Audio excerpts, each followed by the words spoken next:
Myself Ashagla Devi, Assistant Professor in Rohini College of Engineering and Technology. Today we are going to discuss about the subject CS 8792 Cryptography and Network Security. In cryptography and network security, in Unit 1, we are going to discuss about the transposition techniques today. So what is the outcome of learning this module is, on successful completion of this module, the student should be able to illustrate the concept of various transposition techniques. So first we are going to discuss about the transposition ciphers. So in transposition technique, what we are doing is the position or the letter or the symbol in the plain text is changed with one another. We are not going to change the text. Instead, we are going to change the position of the text. For example, consider this example.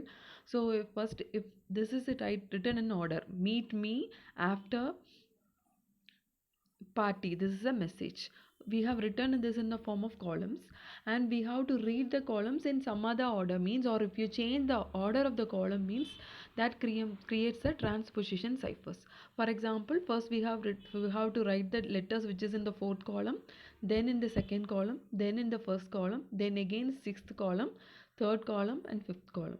So if you rewrite, or we are not going to change the letters, instead if you change the positions of the letters or numbers or symbols, means we can say it is called as the transposition ciphers.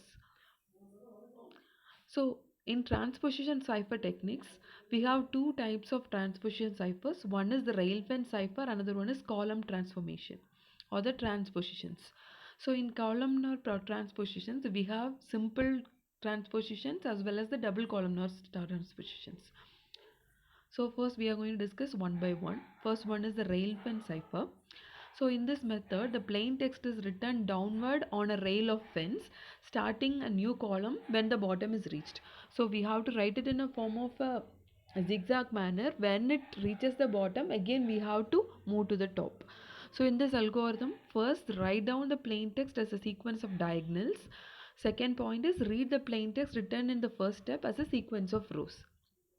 So we'll discuss how we can write it with an example. So consider a plain text, come home tomorrow. So you have to write it in a form of a zigzag manner. So here they can mention the levels. Here we are going to take the level as 2. If you take the level as 3, means you have to write the zigzag positions up to 3 levels. And then again move to the diagonal. First write in the form of a diagonal, then move upwards, again move downwards. Likewise you have to move, right? So come home tomorrow, that is written in a form of a rail fence model. Then we have to read the first column first, first row first, then the second row. What is the value of the first row? That is CM, HM, TM, RO. And what is the value of the second row, which is OE, OE, OO, RW. So if you write this is called as the rail fence ciphers. And next we are going to discuss about the simple columnar transpositions. So in this method, the message is written in rows of fixed length and then read out the columns by columns.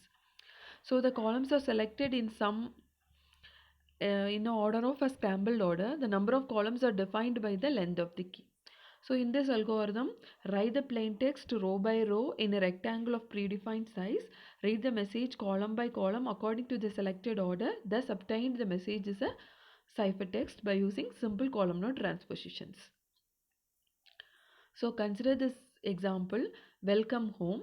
We are going to write it in a form of a column. So first we are going to write welcome, then home. So we are going to take this order 6, 3, 2, 4, 1, 5. So first you have to take the sixth row. So in the sixth column, what is the value? We have M. In the third we have L, O.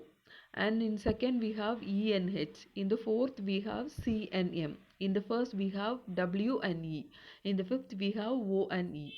So what is the ciphertext? The ciphertext we'll get is MLO EHCM WEOE.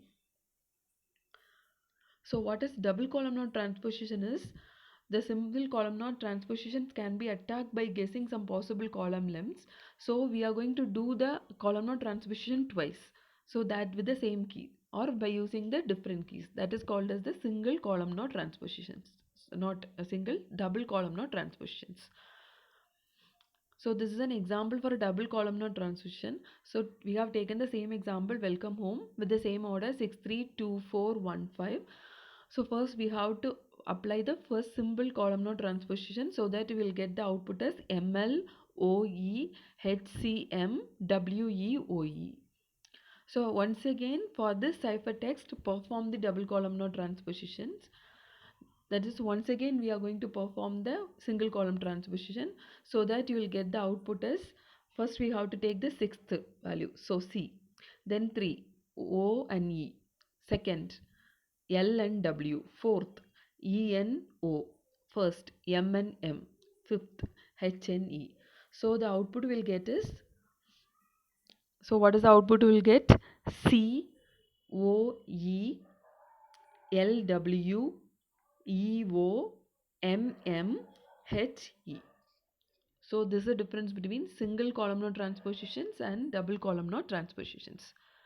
So next we are going to discuss about what is the basic difference between the substitution cipher and the transposition ciphers. In substitution technique, it's a technique in which we are going to replace one text by another text, or by using a symbol, or by using a letter. But in transposition cipher, we are not going to change the text. Instead, we are going to change only the location of the text, or we are going to change the position of the text. So the substitution cipher, it is very easy to understand, but the transposition cipher is very difficult to understand. So example methods for the substitution cipher are Caesar cipher, monoalphabetic ciphers, homophonic substitution cipher, polygram substitutions, polyalphabetic substitutions, and one-time pads. And in transposition ciphers, we have the following methods, that is rail-fin cipher, columnar transposition, simple columnar transpositions, and double columnar transpositions. So these are all the concept about transposition ciphers. Thank you.